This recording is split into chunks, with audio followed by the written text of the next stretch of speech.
ভালো চাল চলনের নেকি, এগুলো এটা এখানে হবে না। গোনা গুনাই এখানে হবে না, উঠে নিয়ে সরাতে হবে এখান থেকে।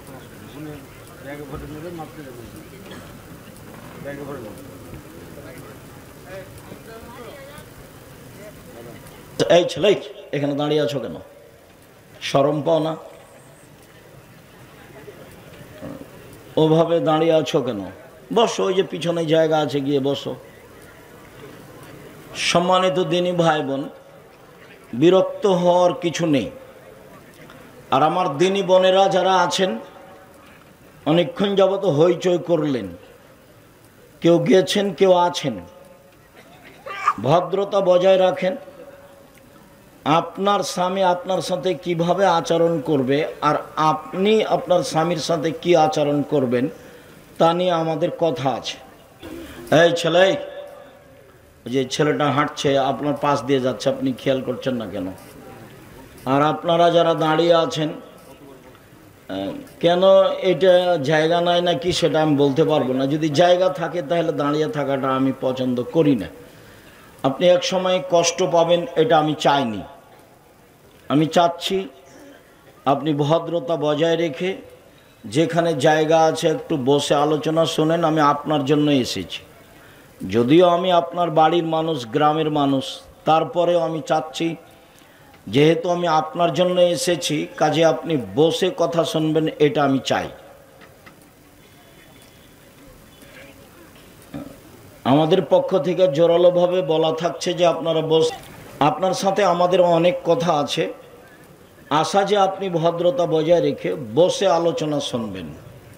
আপনি মহিলা মানুষ, আর একজনের সাথে কথা বলা এখন প্রয়োজন মনে করিয়েন না। আবু দারদা রাদিয়াল্লাহু তাআলা আনহু বলেন, রাসূল সাল্লাল্লাহু আলাইহি ওয়াসাল্লাম বলেছেন, ইন্না আসকালা শাইইন ইদাউ ফি মিজানিল মুমিনি ইয়াউমাল কিয়ামা খুলুকুন হাসান।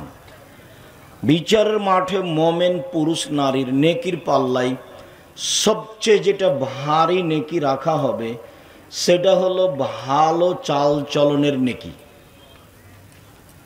সবচেয়ে ভারী নেকি।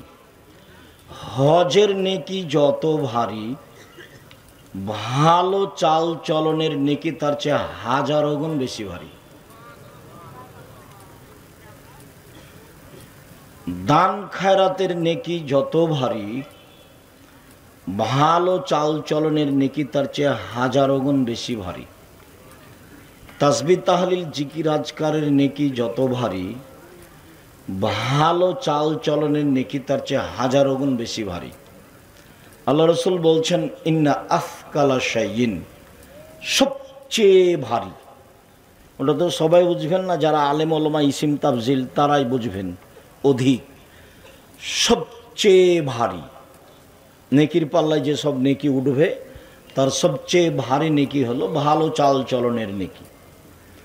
ভালো চাল চলন কিন্তু আমরা সবাই বুঝি। কিভাবে বুঝি?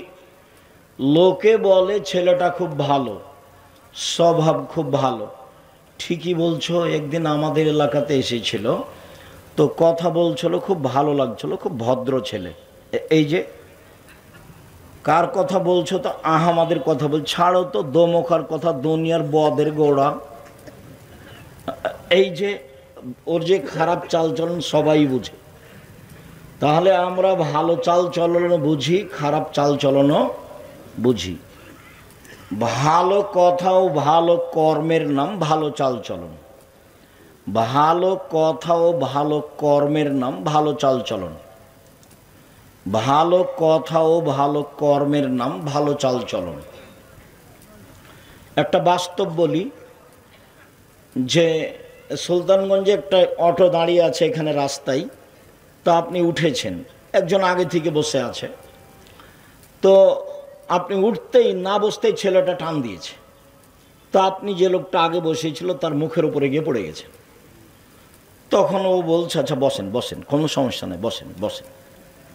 তো আর একদিন আপনি অটোতে উঠেছেন, ওই ছেলেটা ওভাবেই টান দিয়েছে, আর একটা লোক বসে আছে, টান দিতে আপনি তার মুখের উপরে গিয়ে পড়ে গেছেন। তখন বলছে যে চোখ নাই, কপালে চোখ নাই, হিসাব করে উঠতে পারেন না, গাড়িতে হিসাব থাকে না। এটা একটা চালচলন, আগেরটা একটা চালচলন, এটা একটা চালচলন। তাহলে কোনটা ভালো হলো? আগেরটা। আগেরটা ভালো হলো মানে কি? স্বীকৃতি দিলেন মানে কি? বাকি জীবন কারোর সাথে খারাপ চালচলন করা হবে না। আজকে এ নিয়ে আপনার সাথে জরুরি কথা। এবং বক্তব্য শোনার পরে যদি কোথাও খারাপ চালচলন হয়ে থাকে তাহলে বুঝতে হবে আমি মুনাফিক, বক্তব্যের সাথে মুনাফিকই করেছি। আমি আমার কথা দিয়ে ভালো চালচলন প্রমাণ করতে রাজি নই। আল্লাহ এবং আল্লাহ রাসূলের কথা দিয়ে আমি ভালো চালচলন প্রমাণ করতে রাজি। আরেকটা কথা মনে রাখি, নেকির পাল্লায় আরো একটা ইবাদত ভারী নেকির আছে, তবে সেটা সবচেয়ে ভারী নয়। আবু হুরায়রা রাদিয়াল্লাহু তাআলা আনহু বলেন, রাসূল সাল্লাল্লাহু আলাইহি সাল্লাম বলেছেন, কালেমাতানে, দুইটা বাক্য, দুইটা শব্দ, খাফিফাতানে আলাল লিসানে, বলতে হালকা, উচ্চারণে হালকা, সাকিলাতানে ফিল মিজানে, দাঁড়ি পাল্লাই ভারী। দেখেন, দাঁড়ি পাল্লাই ভারী, তবে সবচেয়ে ভারী নয়। হাবিবাতানে ইলার রহমানে, রহমানের কাছে প্রিয়। সুবহানাল্লাহি ওয়া বিহামদিহি সুবহানাল্লাহিল আযীম। এই হলো কালেমা, এই হলো বাক্য দুইটা, যখন তখন বলা যায়। ভারী হিসাবে আল্লাহ রাসূল এটাকে বলেছেন ভারী। এর যেটা নেকি সেটা দাঁড়ি পাল্লাই ভারী, তবে সবচেয়ে ভারী নয়। সবচেয়ে ভারী কোন নেকি? ভালো চালচলনের নেকি। আজকের পরে যদি বড় ভাইয়ের সাথে ঝগড়া লেগে থাকে তাহলে বুঝতে হবে আমার ভিতরে মুনাফিকি আছে। পাড়া প্রতিবেশীর সাথে যদি ঝগড়া গন্ডগোল লেগে থাকে, বন্ধ না হয় বা হাত ধরে ক্ষমা না নিই, তাহলে বুঝতে হবে মুনাফিকি আমার ভিতরে আছে। বা আমি ক্ষমতা দেখাই বা দলীয় দাপট দেখাই বা জুলুম করি, এগুলো কিছু আছে। আজকের পরেও যত দিনই বোন আছে না আমার এখানে, যে আজকের পরে যদি আপনার বড় জায়ের সাথে কথা চালু না হয়, ঝগড়া কিন্তু আপনার বড় জায়ের কারণেই হয়েছে, কিন্তু ক্ষমা আপনাকে নিতে হবে। এটাই ভালো চালচলন। যদি আপনি বলেন যে ঝগড়া তো আমার বড় জায়ের কারণে হয়েছে, আমি কেন হাত ধরে ক্ষমা নিব, আমি কেন হাত ধরে ক্ষমা নিব, তা আপনি খারাপ, আপনি ভালো নন। কেউ যদি আপনাকে ভালো বলে তাহলে ও বুঝতে পারেনি ভালো চালচলন কাকে বলে। আপনি আপনার বড় জায়ের হাত ধরে ক্ষমা নিবেন, জরুরি, সকাল হয় না যেন। অতএব ভালো চালচলন থাকতে হবে, আপনি বাধ্য। চলুন, আল্লাহ তাআলা যেভাবে ভালো চালচলনের কথা বলেন, আল্লাহ তাআলা বলেন ইদফা বিল্লাতি হে আহসান। মুহাম্মদ সাল্লাল্লাহু আলাইহি সাল্লাম, আপনি মানুষের সাথে কথা বলার সময় মানুষ যা বলছে আপনি তার চেয়ে সুন্দর বলবেন, আপনারটা তার চেয়ে ভালো হয়। জীবনে কোনো দিন কেউ আপনাকে গালি দিল পাল্টা গালি দিবেন না, প্রতিশোধ নেই জীবনে। জীবনে দুইটা ত্যাগ থাকতে হবে আপনার, যে কোনো মূল্যে প্রতিশোধ নেব না, যা হবে হবে, প্রতিশোধ নেই। আর পিছনে কথা নেই, বদনাম। আমার জমি জায়গা লুটে নেক, বাড়িঘর লুটে নেক, যা হবে হোক। আমাকে ফেন্সগঞ্জ সিলেটের ওসি বলছে যে মামলা আমি চালাবো, খালি আপনি সিগনেচার করেন। তো আমি বলছি আমি মানুষের বিরুদ্ধে মামলা করি না, আমি মানুষের বিরুদ্ধে মামলা করব না। যারা আমার উপরে ক্ষিপ্ত তারা গালি দেয়, যখন গালি দেওয়া শুরু করে তখন আমার মা বোনকে দিয়ে শুরু করে। তো যখন ও বন্ধ করে দেয় তখন আমি আবার রিং দিয়ে বলি, ভাইজান আরও মনে হয় গালি বাকি ছিল, মনে হয় টাকা শেষ হয়ে গেছে, তো আপনার যদি কিছু গালি থাকে তাহলে দিয়ে নেন। আমি মানুষের বদনাম, মানুষের গালিকে কোনোদিন কাঁধে নিনি, ওকে আমি বহন করি না। আত্মীয় স্বজন, পাড়া প্রতিবেশী যে যেখানে আছে, কারো মন্দ কথা আমি বহন করি না, আমি ওটা প্রয়োজনও মনে করি না। আমি কারো মন্দ কথা আমার উপরে যেটা বলা হয়েছে সেটা আমি ধর্তব্যেই রাখি না, ওটা আমি বিবেচনাতেই রাখি না। সম্মানিত দিনী ভাই বোন, আল্লাহ তাআলা বলেন ইদফা বিল্লাতি হে আহসান। মুহাম্মদ সাল্লাল্লাহু আলাইহি সাল্লাম কথা বলার সময়তে প্রতিপক্ষ যা বলেছে আপনি তার চেয়ে ভালো বলবেন। ও বলেছে এই কি মনে করিস তুই, তোকে দেখে নিব, চাপা নামাজের ভাষা। এই হাবিল, তোকে আমি হত্যা করব। কাবিল বলছে, তা হাবিল বলছে যে তুমি আমাকে হত্যা করো করো, আমি তোমাকে হত্যা করব না। তো রাসূল সাল্লাল্লাহু আলাইহি সাল্লাম বলছেন দেখো কাইফা বিকুম ওয়া বিজামানিন, তোমাদের কি হবে, যুগের কি হবে, তোমাদের কি হবে, যুগের কি হবে। এদা উবকিতুম ফি হুসালাতি মিনান নাস, যখন তোমরা থাকবে আগাছার মাঝে, সমাজে কেউ ভালো মানুষ থাকবে না, সব ভালো বদের গোড়া, শয়তান ইতর শ্রেণীর মানুষ। দোকানে বসে থাকে, ল্যাংটা বেটি ছেলে দেখে আর একজনের বদনাম করে আর গিবাত করে, জেল হাজতে দেওয়ার চেষ্টা করে আর ধোকা দেয়, ফাঁকি দেয়, এভাবে দিন কাটায়। 12টা 1টা পর্যন্ত দোকানে বসে থাকে। ওটা তো আপনার ছেলে, ও কি হিন্দু নাকি? ও হিন্দুর ছেলে, জবাব আমি দেবো, আমি কেন দেবো? ওই যে আপনার মেয়ে এখন দোকানে দাঁড়িয়ে আছে, জিনিস কিনছে, ও তো বক্তব্য শুনতে এসেছে, তো দোকানে কেন দাঁড়িয়ে আছে, জবাব আমি দিব। আপনি দেন, দেওয়ার জন্য প্রস্তুত থাকেন। তা আপনি কি এখন বলবেন যে আমি দেখে নিব? কাবিল হাবিলকে বলছে এটুকু বলি, তোমাদের কি হবে, যুগের কি হবে, তোমাদের কি হবে, যুগের কি হবে। যখন সমাজে কোনো আমানতদারি থাকবে না, সবাই আত্মসাৎকারী, আর সমাজে এমন মারামারি লাগবে, এই মারামারি এভাবে ঢুকবে মানুষের ভিতরে,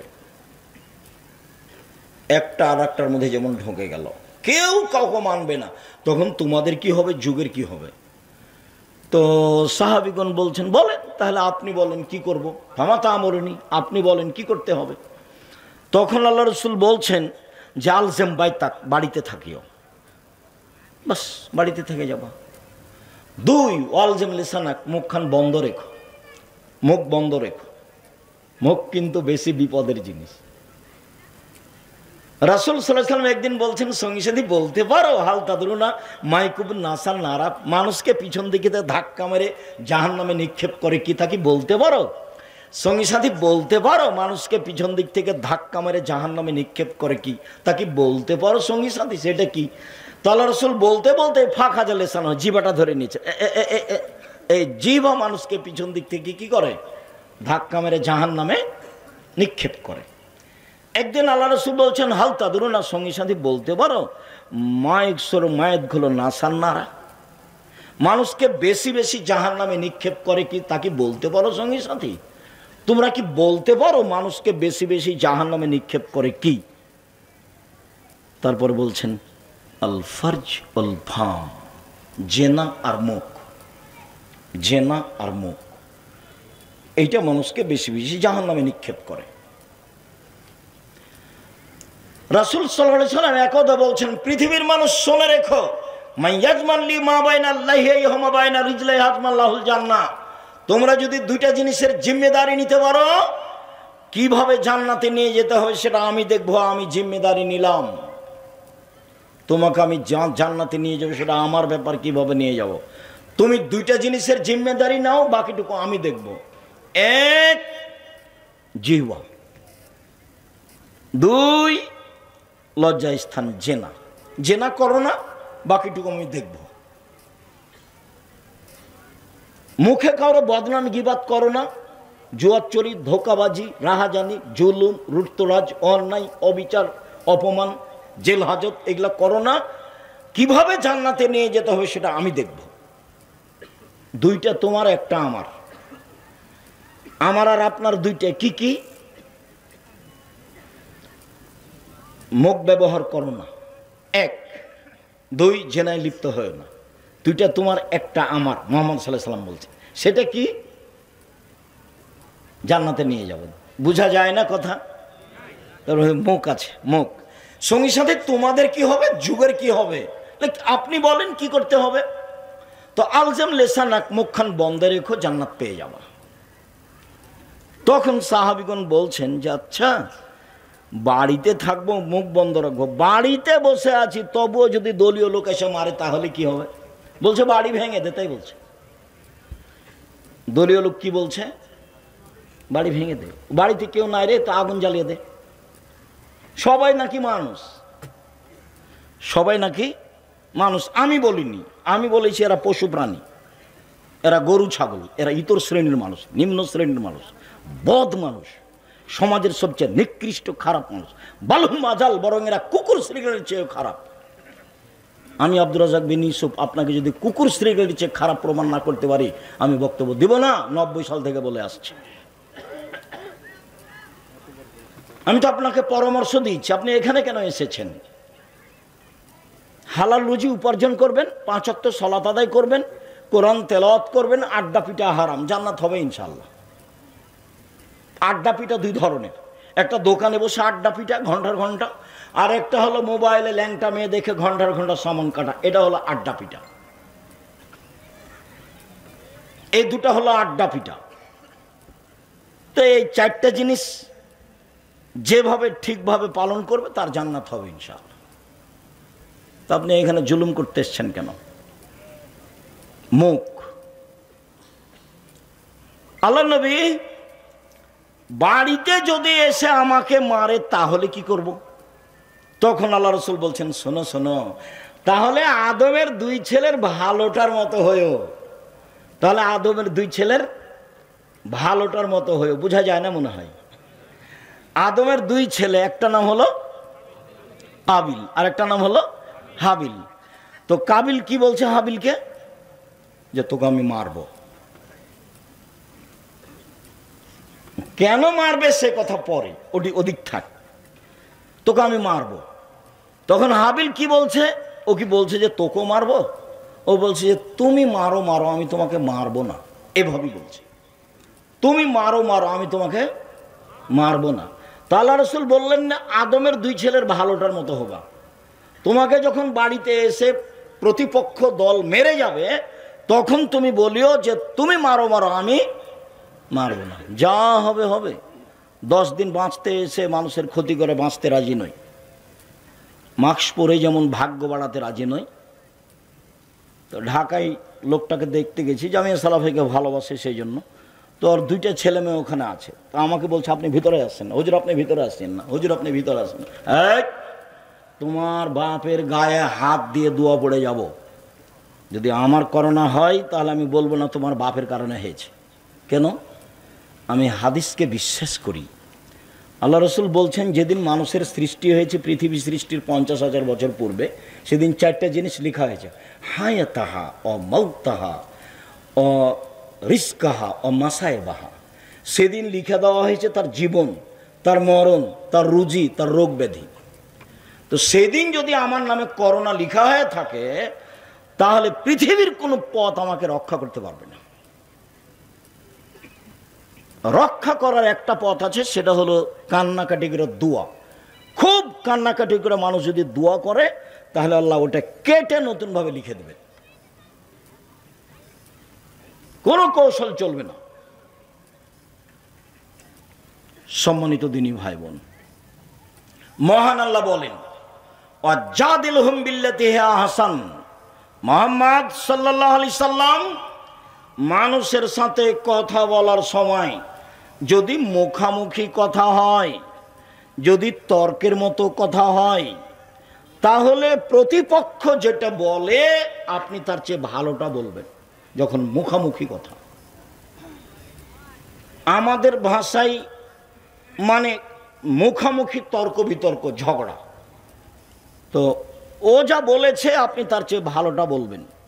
গ্রামের বস্তির মহিলার মতো হবেন না। আপনি দিনই বোন আপনাকে বলছি, বস্তির মহিলা কি ঝগড়া লেগেছে তখন এমন বলা বললো, একবার 14 গোষ্ঠী তোলে যা কিছু পারলো বলল। এবার ঝগড়া থেমে গেছে, তখন বলছে যাক স্বাদ মিটিয়ে বলেছি, স্বাদ মিটিয়ে বলেছি। আচ্ছা, যে স্বাদ মিটিয়ে বলেছে, তো লাউ গাছ কি ফিরে এসেছে? সিম গাছ কি ফিরে এসেছে? আপনি মহিলা মানুষ, আপনাকে সম্মান করি। আজকের পরে প্রতিবেশীর ছাগলে যদি লাউ গাছ খেয়ে নেয়, তাহলে আপনি চুপ থাকবেন। ঝগড়া করে লাউ গাছ ফিরে পাওয়া যাবে না। বিকল্প পদ্ধতিতে আপনি সতর্ক হন। মুখে কিছু বলে পরিবেশ কন্ট্রোল করার চেষ্টা করিয়েন না, আর বেশি বলার চেষ্টা করিয়েন না। পরিবেশ যতই গরম হোক না কেন, নিজেকে পরাজয় করিয়েন না। মহান আল্লাহ বলেন, মুহাম্মদ সাল্লাল্লাহু আলাইহি সাল্লাম, ফাবিমা রাহমাতিম মিনাল্লাহ লিনতা লাহুম ওয়া কুনতা ফাদদান গালিদাল কলব লান ফাজ্জু মিন হাওলিক। আল্লাহর পক্ষ থেকে বড় দয়া যে, এই ছেলে, তোমাদের কি কাজ এখানে? আর ওই যে পিছনে হাঁটাহাঁটি করছো, এটা কি তোমরাই? আমি এখান থেকে কথা শুনতে পাই, তোমরা কি করো? পাহারা দাও। এখান থেকে নিয়ে শেষ পর্যন্ত পাহারা দাও, কোন মানুষ চলাচল করতে পাবে না। যারা চলাচল করছে তাদের বসতে অনুরোধ করো, না হলে চলে যেতে বাধ্য করো। আমি আপনার জন্য আপনার কাছে নির্বাচন নিতে করতে আসিনি, আর আপনার কাছে আমি তাফসির মাহফিলও করতে আসিনি, ভোটও চাইতে আসেন। এগুলো আমি করি না। আমি আপনার জন্য এসেছি। আপনি যদি কোথাও গল্প করেন তাহলে আপনাকে আমি নিম্ন শ্রেণীর মানুষ মনে করব এবং বলবো আপনার স্বভাব খারাপ, এবং বলবো আপনি ইতর শ্রেণীর মানুষ। নাহলে ওখানে বসে গল্প করছেন কেন? কেন গল্প করবেন? কি সাহসে আপনার? কি ভিত্তি আপনার? কি বিদ্যা আছে আপনার? আপনি কেন ওখানে গল্প করছেন? আমি তো আল্লাহ আল্লাহ রাসূলের কথা বলছি। আমি তো আপনার জন্য এসেছি। সম্মানিত দিনী ভাই বোন, মুহাম্মদ সাল্লাল্লাহু আলাইহি সাল্লাম, আল্লাহর পক্ষ থেকে বড় দয়া যে আপনি নরম আচরণের হয়েছেন। আপনার আচরণ যদি কর্কশ কঠোর হতো তাহলে মানুষ আপনার পাশ থেকে সরে যেত। শোনেন, এক, ফাফু আনহুম, মানুষকে মাফ করেন। যারা যে অন্যায় করেছে তাকে মাফ করেন। আপনার জীবনটা শুধু মাপ, শুধু খালি মাপ করেন। দুই, আস্তাগফির লাহুম, যারা আপনাকে গালি দিয়েছে, ওতে যে পাপ হয়েছে, আপনি আল্লাহকে বলেন, আল্লাহ, ও আমাকে গালি দিয়ে যে পাপ হয়েছে এটা তুমি ক্ষমা করে দাও। তাহলে আপনার প্রতিপক্ষ আপনাকে গালি দিয়ে যে পাপ হয়েছে সেটা এখন কি করতে হবে? আপনাকে বলতে হবে যে আল্লাহ, ওকে কি করে দাও? ক্ষমা করে দাও। এটা তো সামাজিক গতির উল্টা হয়ে গেল। ও যদি গালি দেওয়ার পরে বিপদে পড়ে তাহলে আপনি বলবেন ঠিক হয়েছে, ঠিক হয়েছে, ঠিক হয়েছে, উচিত হয়েছে। মানে স্বভাব কি জিনিস কারো জানা নাই। আর এসব নির্বাচন, এসব দলীয় এগুলো আসার পরে মানুষ একবারে চরিত্র কি জিনিস তা ভুলে গেছে। মানুষের স্বভাব, স্বভাব বলে কোনো জিনিস নাই, খাসলত বলে কোনো জিনিস নাই। ভালো কোনটা জিনিস এটা মানুষ হারিয়ে দিয়েছে। ও মানুষের টাকা মেরে খেয়ে ও হজ করতে গেছে, মানুষকে গালি দিয়ে জেল হাজতে সুন্দর করে দিয়ে হাজত দিয়ে বলছে কোথায় গেছে? ওমরা করতে গেছে। এভাবে ধর্ম এভাবে পালন করছে, অত সহজ নয়।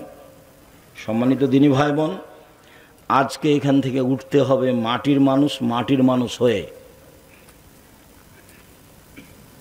প্রতিশোধ নেই, পিছনে কথা বলা নেই। প্রতিশোধ নেই আর পিছনে কথা বলা নেই। জীবনে কোনোদিন মানুষের বদনাম করব না, জিন্দেগিতে করব না। যা হবে হবে। আমাকে যদি একবারে লুটে খেয়ে নেয়, ধুয়ে ছেড়ে দেয়, তবু আমি তার কথা মুখে নেব না।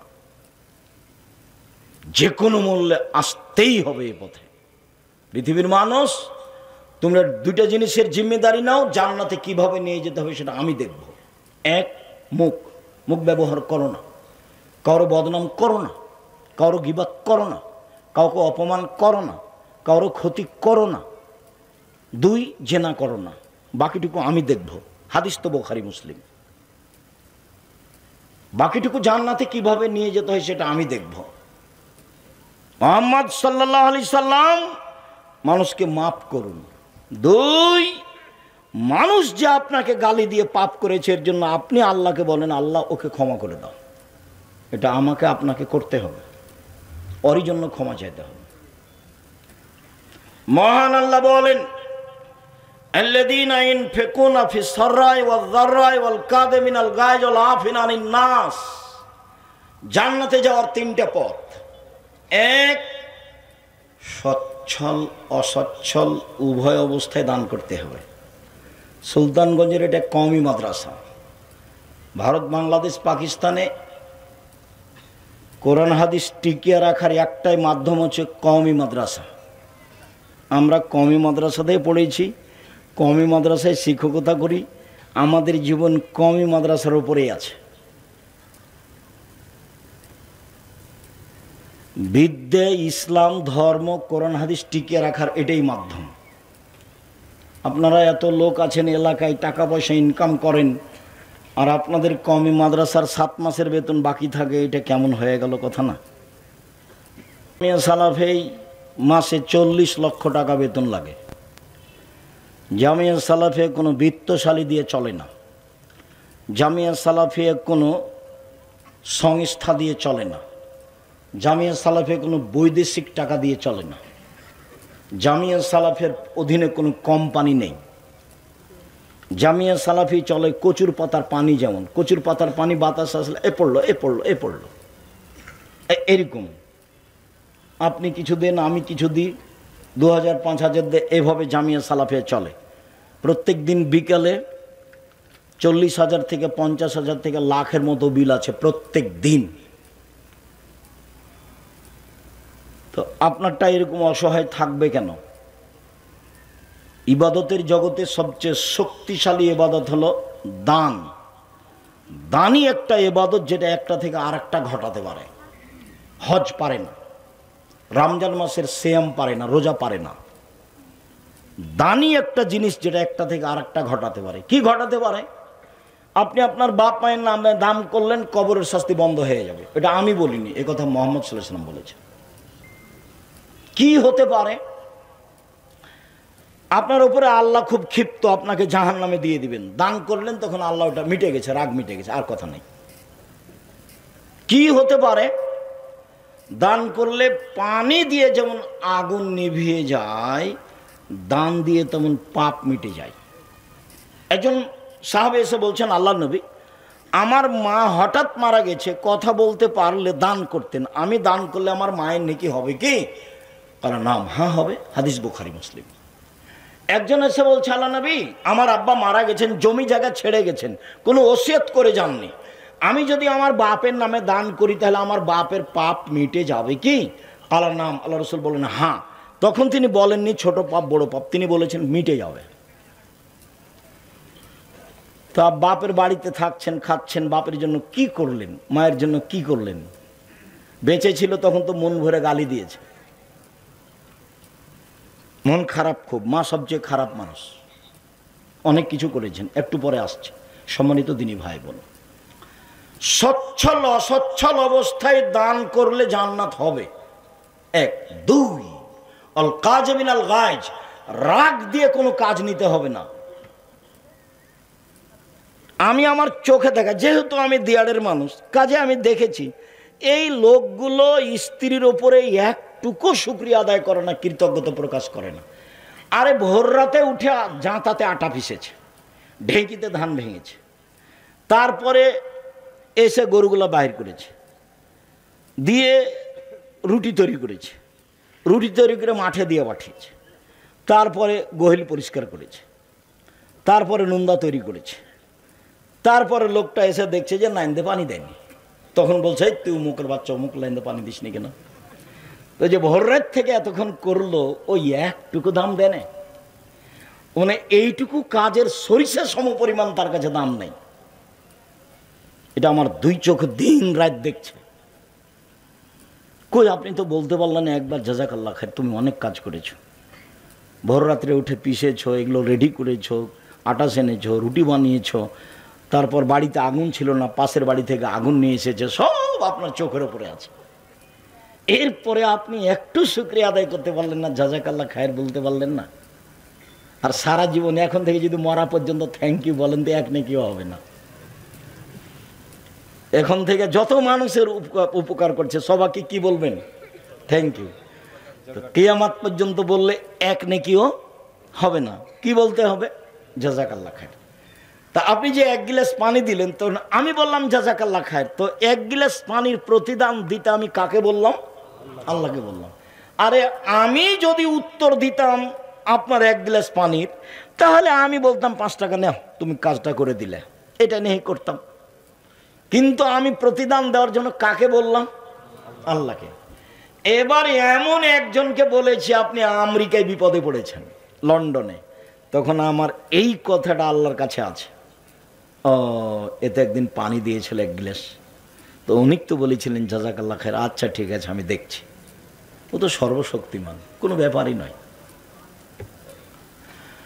সম্মানিত দিনী ভাই বোন, রাগ দিয়ে কোনো কাজ নেবেন না, স্ত্রীকে মারবেন না, গালি দিবেন না, লবণ বেশি হয়েছে বেশি কথা বলবেন না, ভাইয়ের সাথে ঝগড়াঝাঁটি করবেন না। রাগ নিয়ে কোনো কথা নেই। রাগ দিয়ে কোনোদিন কোনো কাজ নিতে হবে না। রাগ দিয়ে কাজ নিলেই ভুল হবে। আর দিনী বোনদের বলি, একটু এখন মনে রাখবেন, 1 মিনিট, এই মেয়ে কথা বলছো কেন? জি, জীবনে আপনি মহিলা মানুষ 2টা কাজ করবেন না। 1, অভিমান করবেন না। 2, প্রতিবাদ করবেন না। অভিমান কি? কই তুমি তো একদিন দিনাজপুর স্বপ্নপুরী নিয়ে গেলে না, এর নাম অভিমান। অভিমান কি? তুমি তো একটা ভালো শাড়ি দিলা না, কুরবানি পার হয়ে গেল। তো অভিমান করে যদি পূর্ণ না হয়, তো সারা রাত তখন শয়তান তাকে বলে, দেখলি দেখলি তোর স্বামী কিছুই মানে না, দেখলি। তখন ওকে বোকা বানায়। বোকা বানাতে বানাতে বানাতে ও খালি ঘুমই হয় না তার, সারা রাত খালি ওটাই ভাবছে, আসলেই তো কোনোদিন তো কিছু দেয়নি। এগুলো ওকে বারবার কে বলে দিচ্ছে বলেন তো? শয়তান। এবার সকালে উঠে বলছে তোমার সংসারই করবো না। তখনই বলছে সংসার করবি না, যা। তখন বলছে তুই এখনই আমাকে ছেড়ে দে, এই যে এই চলছে এখন। তো একবারে এক পর্যায়ে বলছে এক্ষুনি তালাক দিয়ে দে, মানে বুদ্ধি কমে গেছে, এর মানে রাগ। এখন বলছে যা, তোকে 1 তালাক 3 তালাক 10 তালাক 100 তালাক দিলাম। যখন তালাক দেওয়া হয়ে গেছে, শয়তান চলে যায়। 3টা ছেলে যে তালাক দেওয়া শেষ হয়ে গেলে শয়তান আর নেই, বোঝা যায় না কথা। তালাক দেওয়া শেষ হয়ে গেলে শয়তান চলে যাবে। এখন দেখেন কেমন বিপদ। যদি মামলা করে, পরের দিন স্বামী স্ত্রী ও থাকবে এতে কাঠগড়া একদিকে, এ থাকবে একদিকে, আর মামলা তার পক্ষে। কাজেই মহিলা মানুষকে আমি বলতে চাই, আপনি অভিমান করবেন না। অভিমান করলে শয়তান সুযোগ পাবে। আর প্রতিবাদ করবেন না। তোমার মা এ কথা বললো কেন, তোমার বাপ এ কথা বললো কেন, এর নাম হলো প্রতিবাদ। করলে শয়তান খেপাবে। আপনি বলবেন যেভাবে আপনি খুশি সেভাবে আমি খুশি, যাতে আপনি খুশি তাতে আমি খুশি। মোটা কাপড়ে আপনি খুশি তো মোটা কাপড়ে আমি খুশি, চিকন কাপড়ে আপনি খুশি তো চিকন কাপড়ে আমি খুশি।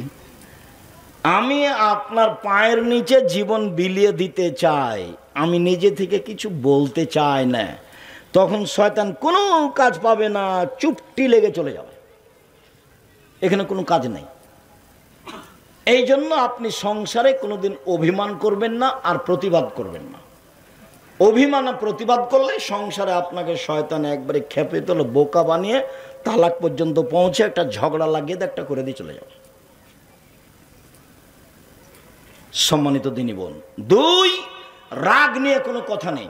3, অল আফিনানি নাস, মানুষকে মাফ করতে হবে। আচ্ছা ঠিক আছে, যা হয়েছে হয়েছে, মাফ করলাম, ছাড়। এখন সমাজ এমন, কেউ কাউকে ছাড় দেয় না। ছাড় বলে কোনো জিনিসই নাই, যার কারণে মারামারি, যার কারণে হইচই, যার কারণে গন্ডগোল, কেউ কাউকে মানে না। ও বলছে যে আমাকে নমিনেশন দেয়নি, কেমনে দেয়নি তা দেখে ছেড়ে দেবো, ও কেমনে পাই, মানে ছাড় বলে কোনো জিনিস নাই। অথচ ছাড় না থাকলে সংসার চলবে না, ছাড় লাগবে। অলাফেনের নাস, মানুষকে মাফ করতে হবে। 3টে পথ জান্নাতের, এটা হলো সদাচরণের বড় দিক। 1, ধনী হলেও দান, গরিব হলেও দান।